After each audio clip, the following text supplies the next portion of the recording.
Hello दोस्तों, मेरे YouTube channel general studies में आप सभी का स्वागत है। तो दोस्तों, कल मेरे द्वारा प्रैक्टिस सेट संख्या 29 जो कि व्हाट्सएप ग्रुप पर कराया गया था, ठीक है, टेलीग्राम ग्रुप और व्हाट्सएप ग्रुप दोनों में करवाया गया था। तो उसका सॉल्यूशन मैं इस क्लास के माध्यम से आपको देने वाला हूँ। तो आप लोग जो भी चैनल पर नए हैं, चैनल को सब्सक्राइब कर लीजिएगा दोस्तों, और क्लास को पूरा देखिएगा, ठीक है। और यदि अच्छी लगे तो लाइक कमेंट जरूर करें। तो शुरू करते हैं।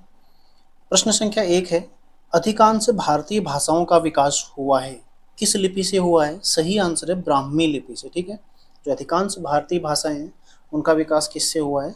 ब्राह्मी लिपि से हुआ है।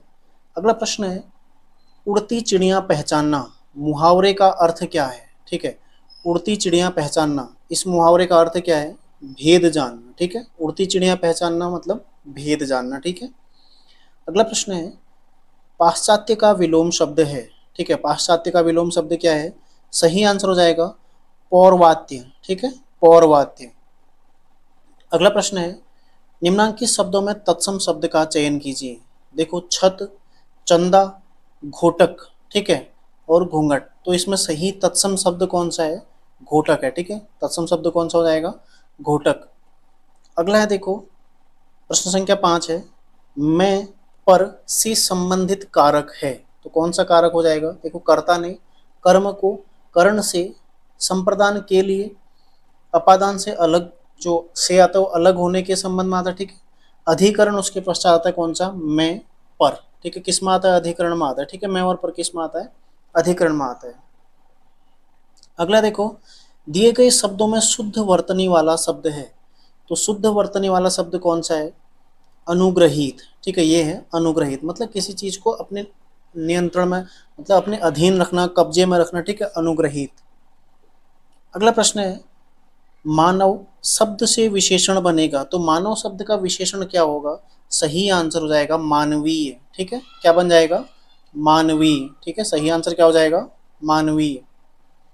अगला प्रश्न है, निम्नलिखित शब्दों में अयादि संधि का उदाहरण है। अयादि संधि किसमें इसमें है? शयन, ठीक है, नयन और पवन, इन तीनों में अयादि संधि है, ठीक है। इन तीनों में अयादि संधि है। तो सही आंसर क्या हो जाएगा? उपयुक्त सभी। अगला प्रश्न है, निम्नांकित में कौन सा तुर्की भाषा का शब्द है? ठीक है, तुर्की भाषा का शब्द कौन सा है इसमें? सही आंसर हो जाएगा कैंची, ठीक है। तुर्की भाषा का शब्द कौन सा है इसमें? कैंची। अगला देखो, बिटिया में प्रयुक्त प्रत्यय है। तो बिटिया में प्रयुक्त प्रत्यय कौन सा है? सही आंसर हो जाएगा इया, ठीक है, बिटिया, इया। विकल्प ए इसका सही आंसर हो जाएगा। अगला देखो, निम्नलिखित में घोड़ा शब्द का पर्यायवाची शब्द नहीं है। हय, सैंधव, ऐरावत और घोटक, ठीक है। तो कौन सा नहीं है? सही आंसर हो जाएगा ऐरावत, ठीक है। ये किसका पर्यायवाची होता है? हाथी का, ठीक है। ऐरावत किसका है? हाथी का है। अगला देखो, निम्नलिखित में उस विकल्प का चयन कीजिए जो स्त्रीलिंग शब्द नहीं है। मैं आपको लगातार बोलता हूँ, यदि कहीं पर आपको स्त्रीलिंग या पुल्लिंग की पहचान करनी है तो वहां पर सीधा आप वाक्य में उसको रख के, उस शब्द को वाक्य में रख के उसका वाक्य बनाइए, ठीक है। तो देखते हैं यहाँ पर, सुबह, हो गई, ठीक है, वजह क्या थी, सेतु बन गया या सेतु का निर्माण हो गया, ठीक है, और सुलह हो गई। देखो, सेतु, ठीक है, सेतु क्या हो जाएगा यहाँ पर? पुल्लिंग शब्द हो जाएगा, ठीक है। अगला प्रश्न है, दिए गए शब्दों में सौम्य शब्द का विलोम शब्द है। सौम्य शब्द का विलोम शब्द क्या हो जाएगा? उग्र, ठीक है। सौम्य का क्या हो जाएगा? उग्र। अगला है, शुद्ध वर्तनी का चयन कीजिए। बढ़ई, परीक्षा, उज्ज्वल और श्रृंखला। सही आंसर है बढ़ई, ठीक है। ये शुद्ध वर्तनी है। परीक्षा में बड़ी की मात्रा आएगी। उज्ज्वल में जो ये जौ बना हुआ है ये भी छोटा, मतलब आधा बनेगा, ठीक है। उज्ज्वल इस तरह से लिखा जाता है, उज्ज्वल, ठीक है। इसके अलावा देखो, श्रृंखला में र नहीं लगती है इस तरह से, ठीक है। श्रृंखला इस तरह से लिखा जाता है, ये है श्रृंखला, ठीक है। जो यहाँ पर रॉ लगी हुई है, ये जो रॉ लगती है यहाँ पर, ठीक है, जैसे यहाँ पर लगी हुई, देखो इसमें एक रॉ है, एक तो री है, री के अलावा एक रॉ भी है, तो वो रॉ का प्रयुक्त, रॉ प्रयुक्त नहीं होता है, ठीक है। अगला देखो, 15वां प्रश्न है, सन्मार्ग में प्रयुक्त संधि है। तो सन्मार्ग में कौन सी संधि प्रयुक्त हुई है? सही आंसर हो जाएगा व्यंजन संधि, ठीक है। यदि आप सन्मार्ग का संधि विच्छेद करेंगे तो सत प्लस मार्ग, ठीक है, ये इसका संधि विच्छेद हो जाएगा। अगला प्रश्न है, देखो, अंतःस्थ व्यंजन का चयन कीजिए। तो इनमें कौन सा अंतःस्थ व्यंजन है? देखो छ, ल, त और स। तो सही आंसर क्या है? ल। ठीक है, ल क्या है? अंतःस्थ व्यंजन है। अगला है निम्नांकित में तद्भव शब्द का उदाहरण है। तो निम्नांकित में तद्भव शब्द कौन सा है? ठीक है, मुख्यतः आपको यहाँ पर ये बताना है कि निम्नांकित में तद्भव शब्द कौन सा है। देखो आशीष, अक्षर, अचरज और अर्पण। इनमें आशीष तत्सम शब्द है, अक्षर भी तत्सम शब्द है और अर्पण भी तत्सम शब्द है। ठीक है, तो तद्भव शब्द कौन सा हो जाएगा? अचरज। ठीक है, अचरज। इसका क्या होता है? आश्चर्य। ठीक है, आश्चर्य। अगला प्रश्न है शुद्ध वर्तनी वाला शब्द कौन सा है? तो इनमें शुद्ध वर्तनी आपको बतानी है, किस में शुद्ध वर्तनी है? सही आंसर है विकल्प डी। ठीक है, सुषुप्ति। सुषुप्ति, सुषुप्ति शब्द क्या है? वर्तनी में शुद्ध है। अगला प्रश्न है देखो इत्यादि शब्द में प्रयुक्त संधि है। ये शायद मैं पहले भी आपको पूछ चुका हूँ। इत्यादि में प्रयुक्त संधि कौन सी है? इति प्लस आदि, ई प्लस आ। ठीक है, तो संधि कौन सी हो जाएगी? यण संधि। ठीक है, यण संधि। और अगला प्रश्न देखो हिंदी भाषा की बोलियों के वर्गीकरण के आधार पर छत्तीसगढ़ी बोली है। तो कुल 5 उपभाषाएं हैं। ठीक है, जो कि वर्गीकृत की गई हैं, जिसमें देखो पूर्वी हिंदी, बिहारी हिंदी, पहाड़ी हिंदी, राजस्थानी हिंदी और पश्चिमी हिंदी। तो जो छत्तीसगढ़ी बोली है वो किस में आती है? पूर्वी हिंदी के अंतर्गत आती है, ये आपने ध्यान रखना। ठीक है, तो छत्तीसगढ़ी ये किस में आ जाएगी? पूर्वी हिंदी के अंतर्गत आती है। ठीक है, तो इस प्रकार देखो हिंदी वाला पार्ट हमारा कंप्लीट हुआ। अब हम देखेंगे जीएस के प्रश्नों को। अति महत्वपूर्ण प्रश्न इसमें मेरे द्वारा रखे गए हैं। ठीक है, कुछ हालांकि देखो प्रश्न पत्र बहुत आसान है और जो मैं पेपर बनाता हूँ ये 29वां प्रैक्टिस सेट है। लगभग सभी प्रैक्टिस सेट मेरे द्वारा आपको इसी तरह के दिए गए हैं। ठीक है, तो ज़्यादा टफ प्रश्न पत्र मैं सेट नहीं करता हूँ, क्योंकि प्रयास हमेशा यही रहता है कि जो आसान चीज़ें हैं परीक्षाओं में वो गलत ना हो।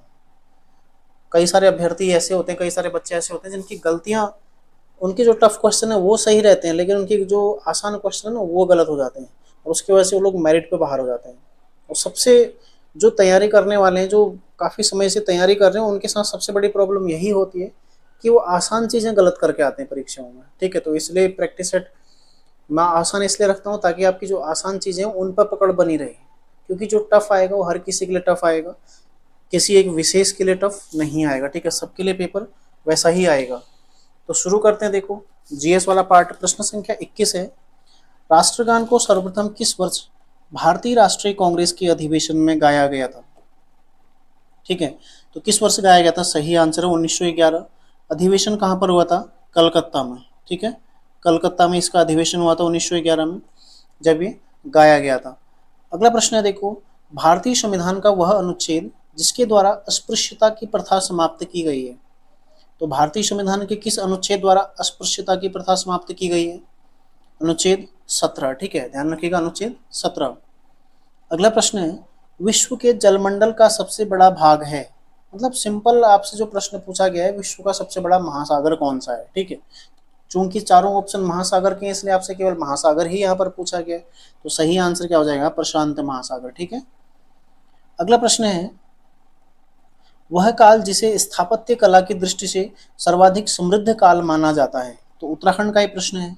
उत्तराखंड में स्थापत्य कला की दृष्टि से सर्वाधिक समृद्ध काल कौन सा है? कत्यूरी काल। यहाँ पर जो स्थापत्य कला थी, ठीक है, मुख्यतः मंदिर निर्माण की कला, उसके दो रूप हमें देखने को मिलते हैं। एक थे छत्रयुक्त मंदिर, दूसरे थे शिखर युक्त मंदिर। ठीक है, बाकी मैं इतिहास में आपको पूरा समझाया हूँ इसको। अगला प्रश्न है देखो ओजोन परत अवस्थित है किस मंडल में अवस्थित है? सही आंसर हो जाएगा समताप मंडल में। ठीक है, ओजोन परत किस में है? समताप मंडल में है। अगला प्रश्न है निम्नांकित में से कौन एक संघ शासित क्षेत्र नहीं है? मतलब अभी वर्तमान में यूटी नहीं है, तो कौन सा नहीं है? देखो चंडीगढ़ है, पुदुचेरी भी है, लक्षद्वीप भी है, तो कौन सा नहीं है? त्रिपुरा। ठीक है, त्रिपुरा यूटी नहीं है, त्रिपुरा क्या है? राज्य है। अगला प्रश्न है नाबार्ड किस वर्ष में स्थापित किया गया था? यानी कि नाबार्ड की स्थापना कब हुई थी? सही आंसर हो जाएगा 1982 में। ठीक है, कई बार ये प्रश्न पहले बना हुआ है, नाबार्ड की स्थापना कई बार पूछी जा चुकी है। अगला प्रश्न है, निम्नलिखित में उत्तराखंड की एक प्रमुख नकदी फसल कौन सी है? तो उत्तराखंड की प्रमुख नकदी फसल कौन सी है? सही आंसर हो जाएगा गन्ना। ठीक है, उत्तराखंड की एक प्रमुख नकदी फसल कौन सी हो जाएगी? गन्ना। अगला देखो, भांखड़ा नागल बांध किस नदी पर निर्मित है? तो किस नदी पर निर्मित है भांखड़ा नागल बांध? सही आंसर है इसका सतलुज नदी पर। ठीक है, विकल्प डी इसका सही आंसर हो जाएगा, सतलुज नदी पर। अगला प्रश्न है, भारत का सबसे बड़ा जलप्रपात जोग प्रपात किस नदी पर निर्मित है या किस नदी पर स्थित है? ठीक है, तो सही आंसर हो जाएगा शरावती नदी पर। ठीक है, शरावती नदी पर स्थित है। अगला प्रश्न है, रुद्रनाथ जो पंच केदारों में से एक है, पर भगवान शिव के किस अंग की पूजा होती है? तो किस अंग की पूजा होती है यहाँ पर? रौद्र रूप की। ठीक है, रौद्र रूप की, इसको आप रौद्र रूप लिखें। ठीक है, रौद्र रूप। और यदि चर्चा करें, देखो जटाओं की कहाँ पर होती है? कल्पेश्वर में। बाह की कहाँ पर होती है? तुंगनाथ में। ठीक है, नाभि की कहाँ पर होती है? मदमहेश्वर में। और पृष्ठ भाग की कहाँ पर होती है? केदारनाथ में। तो सारे जो पंच केदार हैं आपने ध्यान रखने हैं। पंच केदारों में देखो 3 केदार कहाँ हैं? रुद्रप्रयाग में और 2 चमोली में। ठीक है, अगला प्रश्न है, विश्व खुशहाली सूचकांक 2023 में भारत का स्थान है। तो खुशहाली सूचकांक में भारत का कौन सा स्थान है? 126वां। ठीक है, 126वां स्थान है, महत्वपूर्ण है, ध्यान रखिएगा। 127वां किसमें? लैंगिक असमानता सूचकांक में। ठीक है, हाल ही में जारी हुआ है लैंगिक असमानता। ठीक है, 132वां किसमें है? HDI मानव विकास सूचकांक। और 161वां किसमें है? प्रेस स्वतंत्रता सूचकांक। ठीक है, कुछ जो महत्वपूर्ण है ये चारों आपने ध्यान रखने हैं। ठीक है, अगला प्रश्न है, भारतीय संविधान की 11वीं अनुसूची के तहत पंचायतों के लिए सूचीबद्ध विषय हैं। 11वीं अनुसूची पंचायतों से संबंधित है। 73वां संविधान संशोधन जो कि 1992 का है, 1993 से लागू है। ठीक है, इसमें कुल विषय कितने हैं? 28। यदि आप 12वीं अनुसूची देखते हैं तो उसमें कुल कितने विषय हैं? 18। ठीक है, तो दोनों आपने ध्यान रखने हैं। अगला प्रश्न है, किस प्राकृतिक प्रदेश को गर्म पेटी के रूप में जाना जाता है? तो सही आंसर हो जाएगा इसका विषुवत रेखीय प्रदेश। ठीक है, विषुवत रेखीय प्रदेश, इनको जाना जाता है गर्म पेटी के रूप में। क्योंकि देखो, एक तो पृथ्वी के केंद्र के आसपास के देखो, जैसे 0 डिग्री जो अक्षांश है, 23.5 डिग्री ऊपर की ओर यानी कि उत्तरी अक्षांश और 23.5 डिग्री दक्षिणी अक्षांश। ठीक है, इसके बीच का जो एरिया है वो विषुवत रेखीय पेटी कहलाता है। ठीक है, और सर्वाधिक गर्मी वाला एरिया भी यही है, इसलिए इसको गर्म पेटी के रूप में जाना जाता है। अगला प्रश्न है, उत्तराखंड में स्थित वह स्थल जो ताम्र नगरी के नाम से जाना जाता है।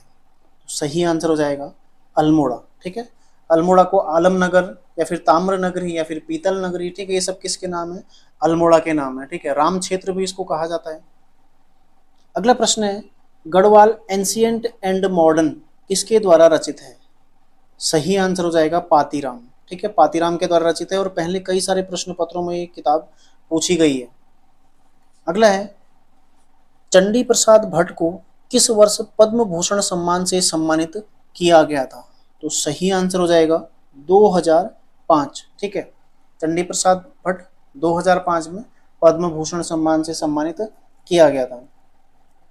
अगला प्रश्न है, मुगल कालीन शासक जिसे लंपट मूर्ख भी कहा जाता है, तो कौन है लंपट मूर्ख जिसे कहा जाता है? इसका सही आंसर हो जाएगा देखो जहांदार शाह। ठीक है, जहांदार शाह। अगला है, हाल ही में भारत का पहला सौर ऊर्जा संचालित गांव घोषित किया गया है। किस गांव को घोषित किया गया है? मोढेरा को। ठीक है, कहाँ पड़ता है? गुजरात में। गुजरात में पड़ता है मोढेरा गांव, ध्यान रखिएगा, इंपॉर्टेंट सवाल है। अगला है, नदियों की लंबाई के अनुसार कौन सा अवरोही क्रम? ठीक है, आरोही मतलब ऊपर की ओर जाने वाला, नीचे से ऊपर, और अवरोही मतलब ऊपर से नीचे की ओर। तो देखो नदियों में हम देख लेते हैं, सबसे पहले काली 252, भागीरथी 205, ठीक है, और अलकनंदा कितनी है? 195, और सरयू कितने? 146। तो पहला वाला ऑप्शन ही इसका ठीक हो जाएगा। ठीक है, काली 252 है, भागीरथी 205 है, अलकनंदा 195 और सरयू 146 किलोमीटर लंबी है। अगला प्रश्न है, महिला प्रीमियर लीग यानी कि WPL जैसे आईपीएल होता है इंडियन प्रीमियर लीग, वैसे ही डब्ल्यूपीएल इस बार आयोजित किया गया था। तो इसका खिताब किस टीम ने जीता? मुंबई ने जीता था। ठीक है, मुंबई ने जीता था, ध्यान रखिएगा, दिल्ली को हराकर जीता। ठीक है, और इसमें प्रश्न बन सकता है कि कितनी टीमें इसमें शामिल हुई थी? कुल 5 टीमें इसमें शामिल हुई थी। ठीक है, और जो मुंबई की टीम थी उसकी कप्तान कौन थी? हरमनप्रीत कौर। तो ये भी आपने ध्यान रखना है। सर सबसे महंगी जो भारतीय खिलाड़ी थी इसमें स्मृति मंधाना, और पूरे टूर्नामेंट की सबसे महंगी खिलाड़ी भी स्मृति मंधाना ही थी। इसके अलावा यदि विदेशी खिलाड़ियों की चर्चा की जाए तो सबसे महंगी विदेशी जो प्लेयर थी कौन थी? Ashleigh Gardner. ठीक है, जो कि ऑस्ट्रेलिया की प्लेयर है। अगला प्रश्न है, भारतीय संविधान का वह भाग जो मौलिक कर्तव्यों से संबंधित है।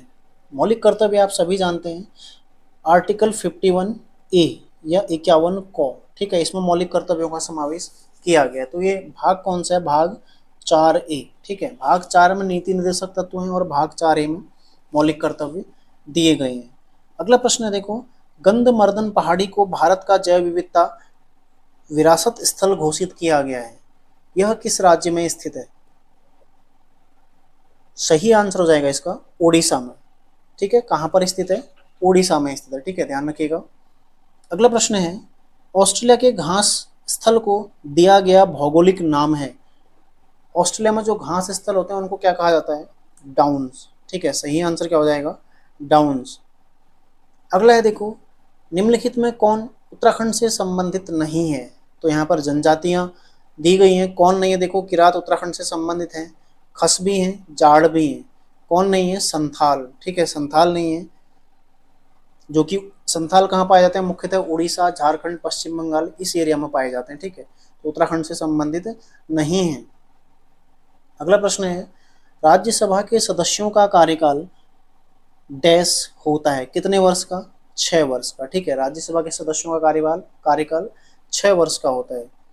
अगला है, देखो, उत्तराखंड में राज्य अभिलेखागार स्थित है। तो उत्तराखंड में राज्य अभिलेखागार कहाँ पर स्थित है? सही आंसर हो जाएगा देहरादून में। ठीक है, राज्य अभिलेखागार कहाँ है? देहरादून में स्थित है। अगला प्रश्न है, निम्नलिखित में से कौन एक अवशिष्ट पर्वत का उदाहरण नहीं है? ठीक है, अवशिष्ट पर्वत का उदाहरण कौन सा नहीं है?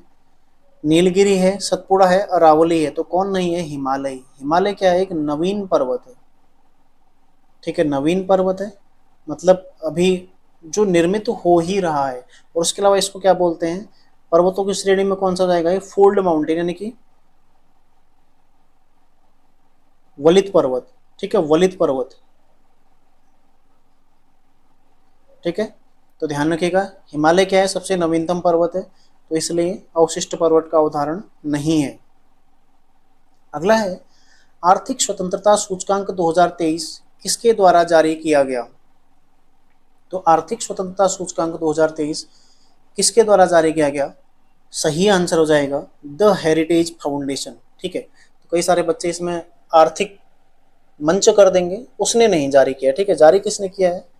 द हेरिटेज फाउंडेशन के द्वारा। आर्थिक मंच के द्वारा जो जारी किया जाता है, विश्व आर्थिक मंच द्वारा हाल ही में जो लैंगिक असमानता सूचकांक है और ऊर्जा संक्रमण सूचकांक। ठीक है, ये दोनों जारी किए गए हैं किसके द्वारा? विश्व आर्थिक मंच के द्वारा। अगला देखो, राष्ट्रीय तकनीकी अनुसंधान संगठन के अध्यक्ष कौन बनाए गए हैं? तो इसका सही आंसर है तकनीकी अनुसंधान संगठन। ठीक है, सही आंसर क्या हो जाएगा? अरुण सिन्हा। अगला प्रश्न है, किसी जगह का स्थानीय समय 6 बजे प्रातः है, जबकि ग्रीनविच मीन टाइम 3 बजे प्रातः है। अतः उस जगह की देशांतरीय स्थिति क्या होगी? मतलब यहाँ पर 6 बज रहा है और उसका ग्रीनविच मीन टाइम क्या है? 3 बजे है, यानी कि इससे आगे है, तो इसका मतलब ये पूर्वी देशांतर होगा। ठीक है, पूर्वी देशांतर होगा। अब कितने का अंतर है? 3 घंटे का अंतर है। कितने का अंतर है? 3 घंटे का, यानी कि 180 मिनट का अंतर है। 180 को हम किससे भागा दे देंगे? 4 से। ठीक है, क्योंकि पृथ्वी को 1 डिग्री चलने में जो समय लगता है वो है 4 मिनट का।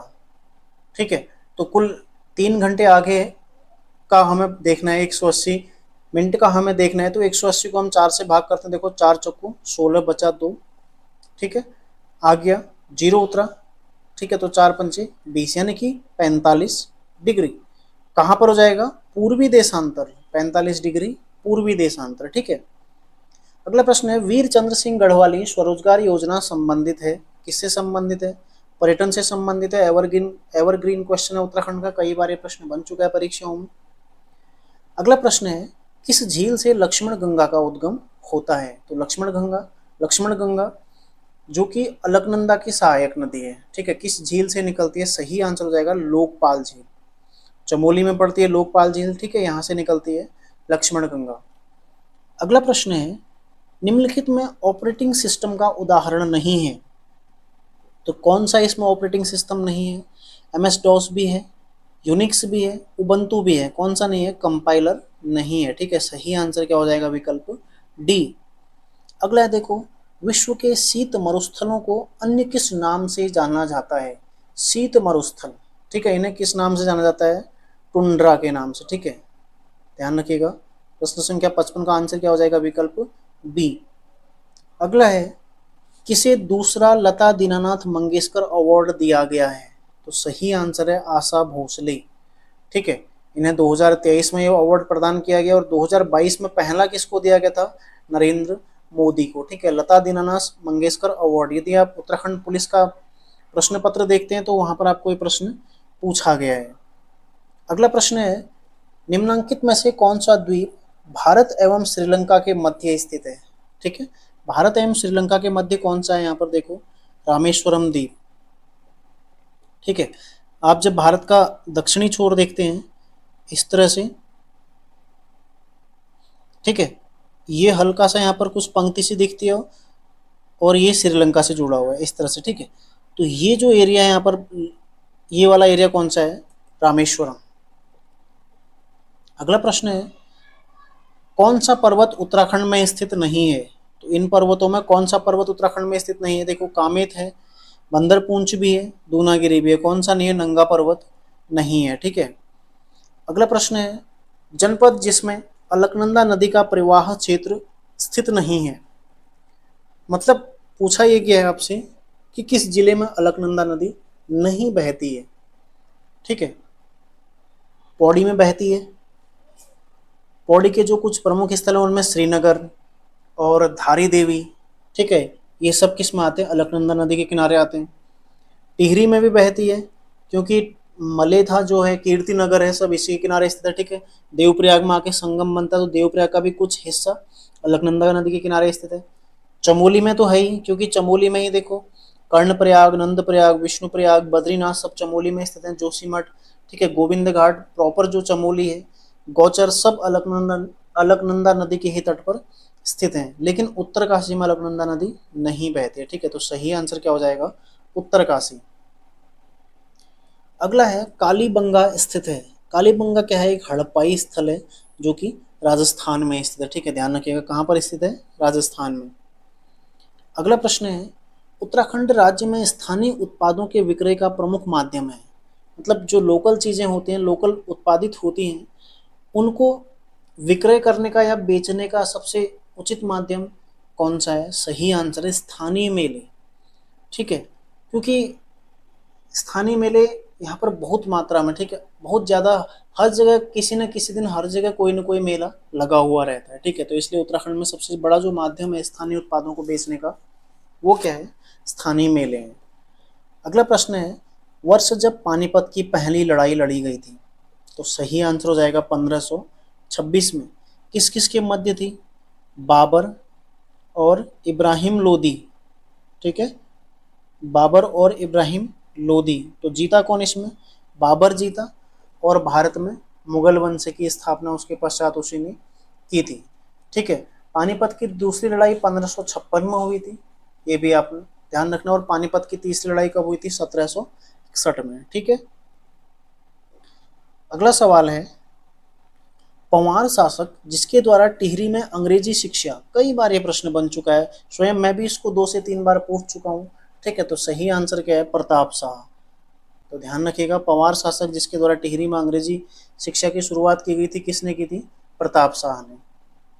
अगला सवाल है, पंजाब के राजा रणजीत सिंह की राजधानी कहाँ स्थित है? ठीक है, रणजीत सिंह की राजधानी कहाँ स्थित थी? कहाँ पर थी? सही आंसर हो जाएगा लाहौर। ठीक है, लाहौर। अमृतसर की संधि आपको याद आएगी रणजीत सिंह के समय की, ठीक है, 1809 में जो हुई थी। तो इनकी राजधानी कहाँ पर स्थित थी? लाहौर में स्थित थी। अगला प्रश्न है, पौरव काल में इसे केदार भूमि, ठीक है, केदार भूमि किसको कहा जाता? सिंचित भूमि को। पौरव काल में जो सिंचित भूमि थी जिसमें सिंचाई हो सकती थी, ठीक है, उसको क्या कहा जाता? केदार भूमि कहा जाता। अगला प्रश्न है, भारतीय प्रेस की स्वतंत्रता का प्रणेता किसको कहा जाता है? सही आंसर है चार्ल्स मेटकॉफ। ठीक है, चार्ल्स मेटकॉफ को भारतीय प्रेस की स्वतंत्रता का प्रणेता कहा जाता है। अगला देखो, क्षेत्रफल की दृष्टि से भारत का विश्व में स्थान है, कौन सा स्थान है? 7वां। ठीक है, क्षेत्रफल की दृष्टि से भारत विश्व में 7वां सबसे बड़ा देश है। अगला है, संयुक्त राष्ट्र मानव विकास सूचकांक किसके द्वारा विकसित किया गया है? तो सही आंसर हो जाएगा महबूब उल हक। ठीक है, किसने विकसित किया है? महबूब उल हक के द्वारा इसको विकसित किया गया है। अगला प्रश्न देखो, सतोपंथ इनमें से क्या है? सतोपंथ क्या है? एक नदी है, एक दर्रा है, एक हिमानी है, या फिर एक पर्वत चोटी है? तो सही आंसर हो जाएगा एक क्या है? ग्लेशियर, या फिर हिमानी, या फिर हिमनद। यहाँ से ही अलकनंदा नदी निकलती है। ठीक है, इसी के समीप में एक सतोपंथ झील है जहां से अलकनंदा नदी का उद्गम होता है। अगला है देखो, नृत्य जो बिहू और गरबा की श्रेणी का है, कौन सा नृत्य है? इसमें सही आंसर हो जाएगा इसका चौफुला नृत्य। ठीक है, सही आंसर क्या हो जाएगा? चौफुला नृत्य। अगला है, भारतीय जीवन बीमा निगम जिंदगी के बाद भी, जिंदगी के साथ भी, जिंदगी के बाद भी, ठीक है, ये उसकी टैगलाइन है। तो ये इसकी स्थापना कब हुई थी? 1956 में। ठीक है, 1956 में इसकी स्थापना हुई थी। अगला प्रश्न है, निम्न श्रृंखला 6, 18, 36, 108, 216, 648, 1290, 38, 88 में कौन सी संख्या गलत है? तो इसमें जो क्रम दिया गया ना, किस तरह से दिया गया, इसको समझना जरूरी होता है। कभी भी आप इस तरह के प्रश्न करते हैं तो थोड़ी देर उसको देखो। देखो, 6 को 3 से गुणा किया गया है, फिर 18 को 2 से, फिर 36 को 3 से, फिर 2 से, फिर 3 से, फिर यहाँ पर 2 से होना चाहिए था, यानी कि यहाँ पर क्या होता है? 1296। ठीक है, 1296, फिर इसको 3 से गुणा किया गया है। तो इस प्रकार 1296 के बदले 1290 यहाँ पर दिया गया, तो गलत संख्या कौन सी हो जाएगी? 1290। ठीक है, तो 72 का विकल्प डी सही आंसर हो जाएगा। अगला है, एक घड़ी प्रातः 8 बजे का समय दर्शा रही है, प्रातः 8 बजे का समय दर्शा रही है, अपराह्न में 2 बजे तक घंटे की सुई कितने डिग्री घूमेगी? बहुत ही सिंपल सवाल है। ठीक है, इसमें आपको कुछ नहीं करना है, एक चित्र बनाओ घड़ी का। 8 बजे हैं सुबह के, इस तरह से, मतलब जो घंटे की सुई है कहाँ पर है? यहाँ पर है। अब अपराह्न के 2 बजे आपको मतलब घंटे की सुई कहाँ पर आ जाएगी? यहाँ पर आ जाएगी। तो ये कोण आपने ज्ञात करना है। तो कितना हो जाएगा? देखो, 8 से 2 यानी कि सामने सामने है। ठीक है, ठीक आधा यानी कि 180 डिग्री। बहुत ही सिंपल। ठीक है, तो इस प्रकार इसका सही आंसर क्या हो जाएगा? विकल्प सी, 180 डिग्री। अगला सवाल है, वह महिला जिसने अवध में 1857 की क्रांति का नेतृत्व किया था, सही आंसर क्या है? बेगम हजरत महल। ठीक है, इनके द्वारा 1857 की क्रांति में अवध का नेतृत्व किया गया था। अगला प्रश्न है, अल्मोड़ा के निकट, ये ठीक है निमट हो रखा है, निकट होगा, ठीक है निकट होगा, इसको सुधार लीजिएगा। लखुडियार पर लाल रंग से उकेरी गई जो मानवाकृतियां मिली हैं वे किस काल की हैं? तो किस काल के हैं? पाषाण काल की। ठीक है, पाषाणकालीन है। 1968 MP जोशी ने खोज की थी, सुयाल नदी के तट पर है। ठीक है, ये सब आपको पता है ऑलरेडी। अगला प्रश्न है, पुस्तक भारत की दूसरी स्वतंत्रता, भारत की दूसरी स्वतंत्रता, इसके लेखक कौन है? जयप्रकाश नारायण। इन्हें क्या बोला जाता है? लोकनायक। ठीक है, लोकनायक जयप्रकाश नारायण। अगला है, फूलों की घाटी राष्ट्रीय उद्यान को यूनेस्को द्वारा विश्व धरोहर घोषित किया गया था। कब किया गया था? सही आंसर हो जाएगा 2005 में। इसको राष्ट्रीय उद्यान कब बनाया गया था? 1982 में। राज्य का सबसे छोटा राष्ट्रीय उद्यान है। ठीक है, फूलों की घाटी, ये भी आपने ध्यान रखना है। अगला प्रश्न है, इनपुट डिवाइस का उदाहरण नहीं है, तो इनमें कौन सा इनपुट नहीं है? देखो, माउस इनपुट है, टच स्क्रीन भी इनपुट है और कीबोर्ड भी है, तो आउटपुट कौन सा हो जाएगा इसमें? प्लॉटर, जो कि इनपुट नहीं है। किस युद्ध द्वारा गढ़वाल क्षेत्र पूर्णतः गोरखाओं के अधीन आ गया था? तो कौन सा युद्ध था? वो था खुलबुड़ा युद्ध। ठीक है, जो डेट दी गई है इसकी 14 मई 1804 में गोरखाओं और प्रद्युम्न शाह के मध्य हुआ था, जिसमें प्रद्युम्न शाह वीरगति को प्राप्त हुए। ठीक है, और उत्तराखंड में पूर्णतः यानी कि गढ़वाल और कुमाऊं दोनों जगह पर गोरखाओं का शासन स्थापित हो गया। कभी कभी ना क्वेश्चन आपको थोड़ा सा घुमा के दे दिया जाता है, तो कभी ऐसे प्रश्न को देखकर थोड़ा सा रिलैक्स होकर सोचना चाहिए। यदि प्रश्न आ गया कि उत्तराखंड पूर्णतः गोरखाओं के अधीन कब आया था, वहां पर ऑप्शन दे देगा 1790, तो कई सारे लोग उसको कर देंगे। पूर्णतः आपसे पूछा गया, पहली बार नहीं पूछा गया। ठीक है, पूर्णतः मतलब जब कुमाऊं भी और गढ़वाल भी दोनों गोरखों के अधीन आ जाए, तो कब आ गया? 1804 में। अगला है, अल्मोड़ा अखबार का प्रकाशन कब शुरू हुआ था? ठीक है, किस वर्ष आरंभ हुआ था? सही आंसर हो जाएगा 1871 में। 1871 में शुरू हुआ था और 1918 में बंद हो गया, और 1918 में इसके पश्चात बद्रीदत्त पांडे द्वारा शक्ति साप्ताहिक का प्रकाशन शुरू किया गया था। ठीक है, अगला प्रश्न है, 17वीं वन रिपोर्ट के अनुसार उत्तराखंड का न्यूनतम वन क्षेत्रफल वाला जिला कौन सा है? 17वीं वन रिपोर्ट में उत्तराखंड का न्यूनतम वन क्षेत्रफल, ठीक है, किस जिले का है? सही आंसर हो जाएगा उधम सिंह नगर का। अगला प्रश्न है, वर्ष जब गदर पार्टी की स्थापना हुई थी। ठीक है, गदर पार्टी की स्थापना कब हुई थी? 1913 में। कहां पर हुई थी? यदि प्रश्न बनेगा तो कहां पर हुई थी? San Francisco. ठीक है, सैन फ्रांसिस्को। ठीक है, यहां पर हुई थी। और किसने की थी? लाला हरदयाल ने। ठीक है, लाला हरदयाल ने की थी, तो ध्यान रखिएगा 1913 इसका सही आंसर है। अगला प्रश्न है, किस तिथि को राष्ट्रीय सांख्यिकी दिवस मनाया जाता है? तो कब मनाया जाता है? 29 जून को। जो महान अर्थशास्त्री थे पीसी महालनोबिस, ठीक है, उनके जन्म दिवस को राष्ट्रीय सांख्यिकी दिवस के रूप में मनाया जाता है। जबकि विश्व सांख्यिकी दिवस कब मनाया जाता है? 20 अक्टूबर को। ठीक है, दोनों में फर्क है, दोनों ध्यान रखिएगा। अगला प्रश्न है, शहर जिसे विश्व की योग राजधानी भी कहा जाता है, तो योग राजधानी किसको कहा जाता है? ऋषिकेश को। ठीक है, सही आंसर क्या हो जाएगा? ऋषिकेश। अगला है, उत्तराखंड की पहली महिला राज्यपाल कौन थी? उत्तराखंड की पहली महिला राज्यपाल कौन थी? Margaret Alva. ठीक है, मार्गरेट अल्वा। और वर्तमान में कौन है? बेबी रानी मौर्य। रितु खंडूरी क्या है वर्तमान में? विधानसभा अध्यक्ष हैं। ठीक है, ये भी आपने ध्यान रखना है। अगला प्रश्न है, चंद शासक जिसके द्वारा न्योवाली तथा बिस्टाली न्याय कचहरियां स्थापित की गई थी, तो कौन सा चंद शासक था? सही आंसर है लक्ष्मी चंद। तो ध्यान रखिएगा, इसका सही आंसर क्या हो जाएगा? लक्ष्मी चंद। अगला सवाल है, एशियाई कबड्डी चैंपियनशिप 2023, ठीक है, किसने जीती है? तो विजेता कौन है? भारत। उपविजेता कौन है? ईरान। आयोजन कहाँ हुआ था? दक्षिण कोरिया में। ठीक है, विजेता कौन है? भारत। ध्यान रखिएगा, भारत ने इसको 8वीं बार जीता है।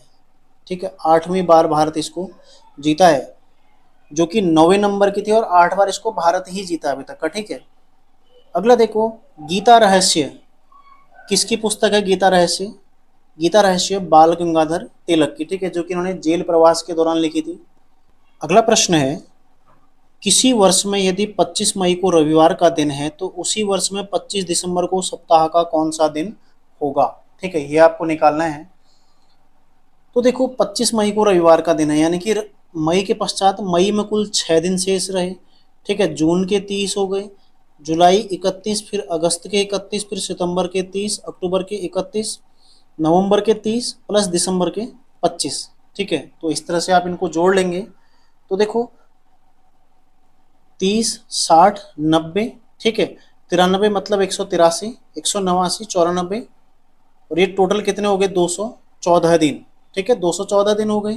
तो 214 को यदि हम 7 से भाग दें, 7 से 3, ठीक है, 7 3 21 हो गया, बचा कितना? 4।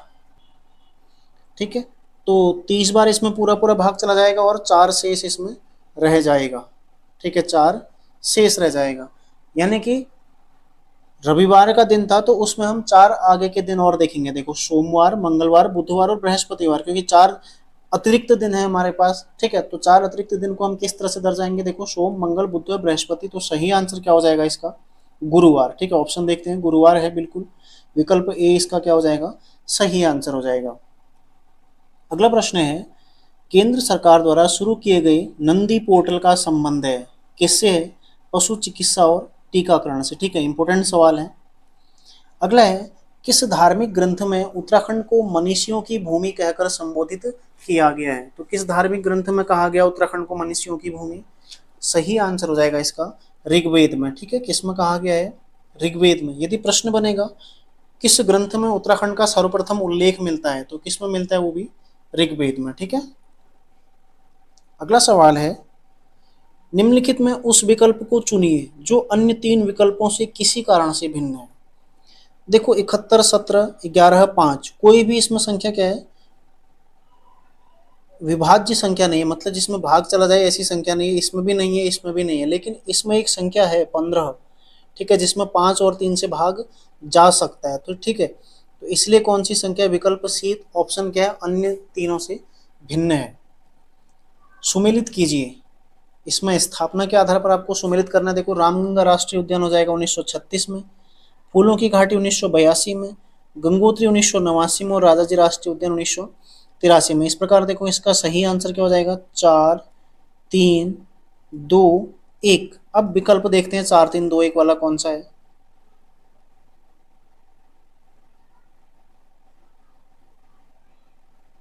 सॉरी, 3, 4, 2 और 1 होगा ना, 3, 4, 2, 1। तो विकल्प बी इसका सही आंसर हो जाएगा, 3, 4, 2, 1, ठीक है, 3, 4, 2, 1।